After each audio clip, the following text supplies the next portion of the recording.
कुछ प्रश्न उत्तर रखने जा रहे हैं। कृपया ध्यान से श्रवण करें। ओम ब्रह्म सत्यम सर्वधा। सर्वाधार सर्वाधार जी। गुरुदेव ने कहा से कुछ प्रश्न उत्तर रखने जा रही हूँ। कृपया ध्यान से श्रवण करें। एक प्रेमी जी प्रश्न करते हैं कि महाराज जी, प्रेम और मोह में क्या फर्क है? महाराज जी, प्रेम और मोह में क्या फर्क है? महाराज जी कहते हैं, प्रेम उस हालत को कहते हैं जब परमेश्वर की याद में तन्मय होकर अपने आप को बुद्धि भूल जाती है और मस्ती का आलम उस प्रेमी के चारों तरफ हो जाता है। वहां तड़प नहीं होती।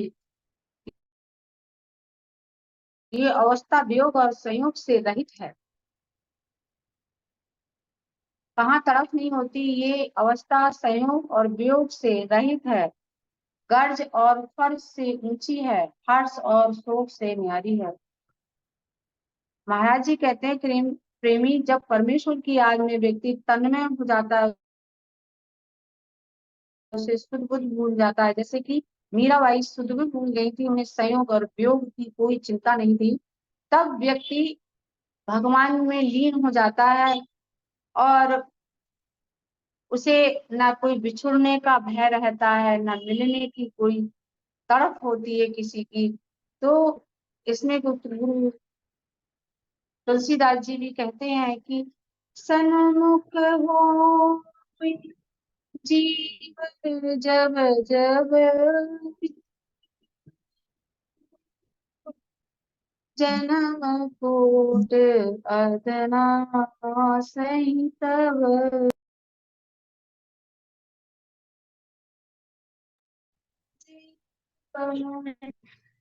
जब जन्म कोट अदना सही तब।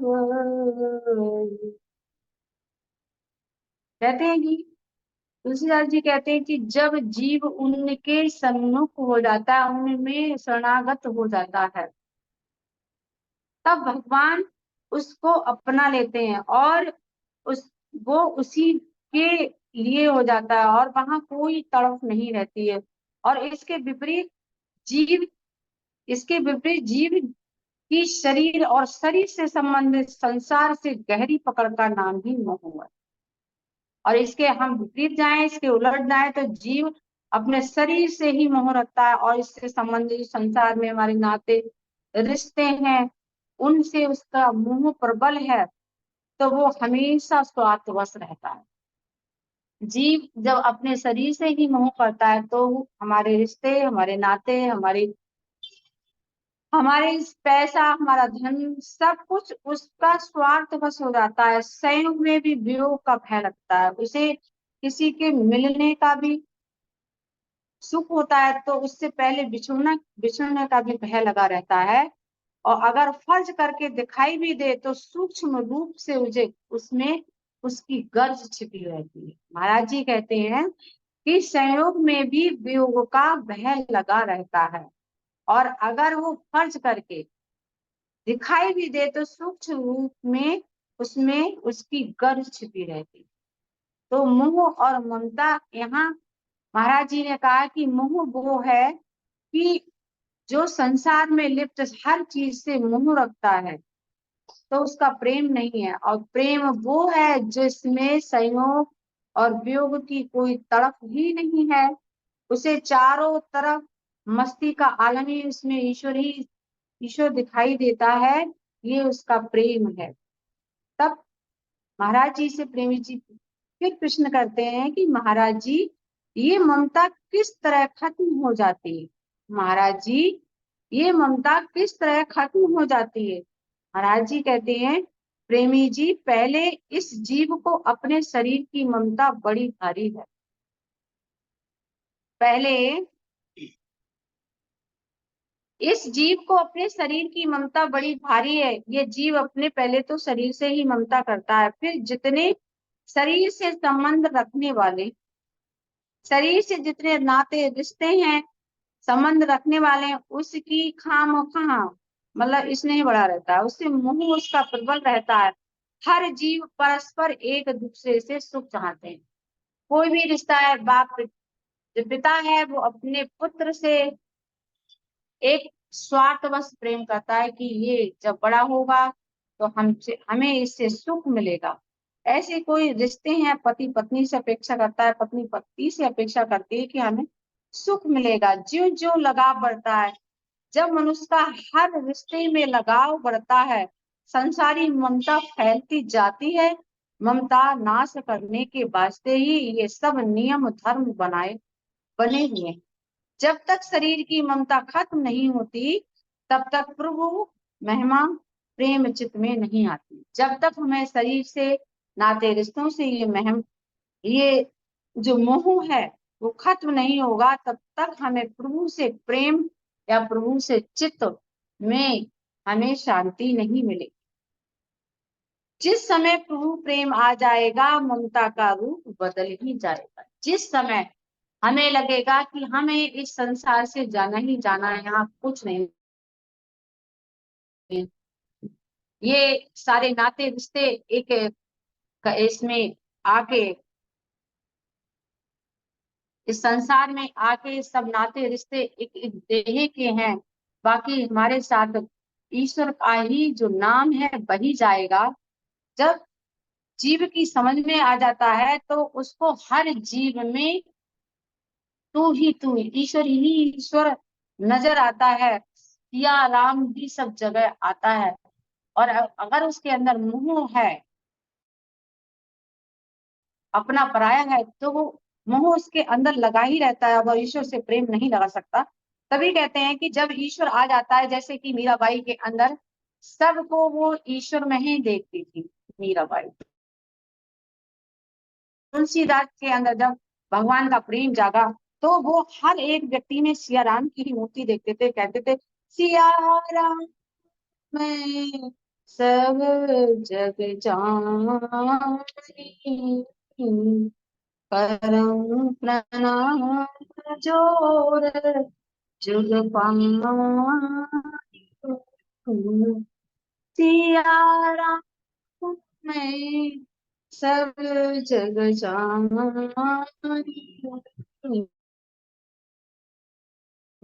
करम प्रणाम जोर जुग पानी।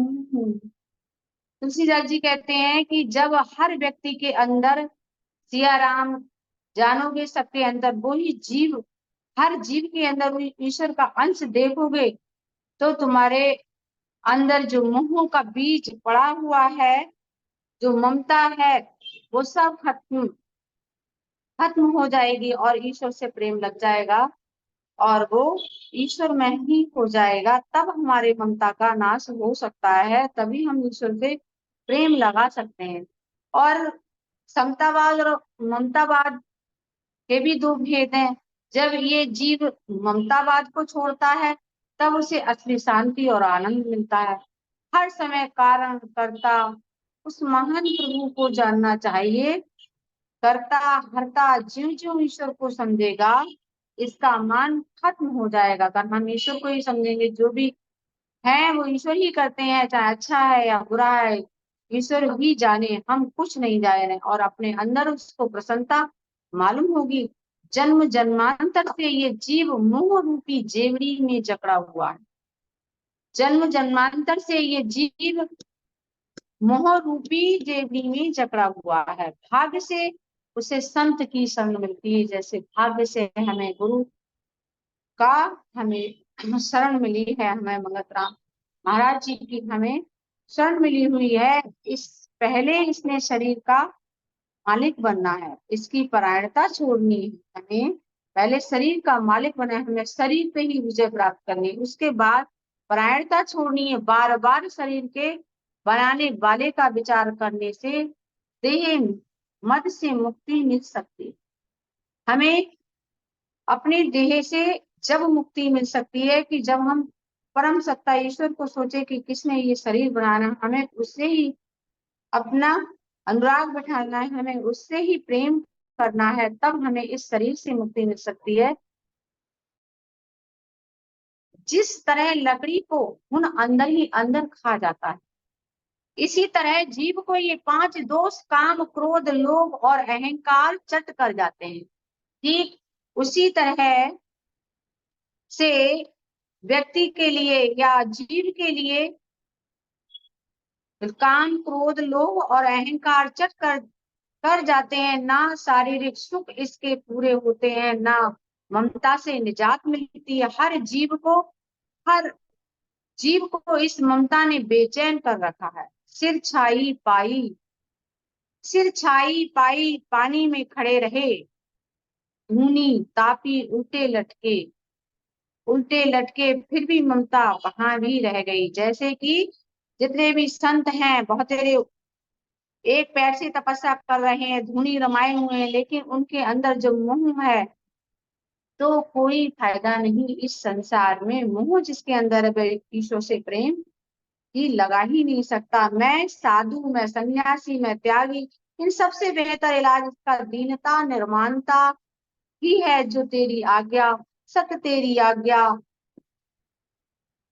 ममता को काटने का आसान इलाज, इससे बेहतर कोई नहीं है। जो तेरी आज्ञा, सत्य तेरी आज्ञा, ममता को काटने का आसान इलाज, इससे बेहतर कोई नहीं है। तब प्रेमी जी ने एक प्रश्न और पूछा कि महाराज जी, परमात्मा से प्रेम कैसे होगे? कि महाराज जी, परमात्मा से प्रेम कैसे हो? महाराज जी कहते हैं, प्रेमी उस प्रभु में पूर्ण निश्चय और दृढ़ विश्वास से प्रभु प्रेम पैदा हो जाता है। प्रेमी उस प्रभु में पूर्ण निश्चय और दृढ़ विश्वास से प्रेम हो जाता है। इसके अलावा आत्म संबंधी विचारों के स्वाध्याय मनन से, संतों के संग से और सतग्रही पुरुषों के जीवन चरित्र को गहरा अध्ययन करने से, कहने का मतलब है कि हमें किसी भी चीज में, चाहे मंत्र में, चाहे गुरु में, पूर्ण जब तक विश्वास नहीं होगा, तब तक हमें परमात्मा की कैसे प्राप्ति होगी, उससे कैसे प्रेम रख सकता है। अगर हमें दृढ़ विश्वास है कि हमें गुरु ने ये सत नियम बताए हैं, सत नियम बताए हैं, हमें उस पर चलना चाहिए, तभी हमें गुरु के वचनों में दृढ़ विश्वास होगा। और हम जब ग्रंथ पढ़ेंगे, तब हमें सत्पुरुषों के जीवन चरित्र हैं, उनका हम अध्ययन करेंगे, उनकी करनी है, उनकी रहनी, उनकी सहनी, जो कैसे वो रहते थे, कहते करते थे, उन पे रोजाना हर समय विचार करने से प्रभु प्रेम का बीज हृदय में जमीन पर उग आएगा। ये हम जब जितने ग्रंथ सत विचार गुरु के अध्ययन करेंगे, तभी हमें हमारे हृदय में तभी उसका बीज पनपेगा प्रेम का। हमें प्रभु प्रेम से तभी लौ लगेगी। जब तक हम कहते नहीं, जब तक हम कोई काम नहीं करें, तब तक हमें वो चीज अभ्यास नहीं करें, अभ्यास वो करेंगे तभी हम उस चीज का, कहते नहीं, जैसे करोगे वैसे ही मन बनेगा। और गुरु कहते हैं कि तुलसीदास जी, अब प्रभु कृपा करो यही भांति, सब तज भजन करो दिन राती। वो स्वामी तुलसीदास जी कहते हैं कि अगर तुम तन्मय हो जाओगे ईश्वर के, तो यही वरदान मांगोगे कि भगवान से कि अब प्रभु कृपा करो यही भांति, सब तज भजन करो दिन राती। राम सिया राम, सिया राम, जय जय राम। ओम ब्रह्म सत्यम सर्वधर्म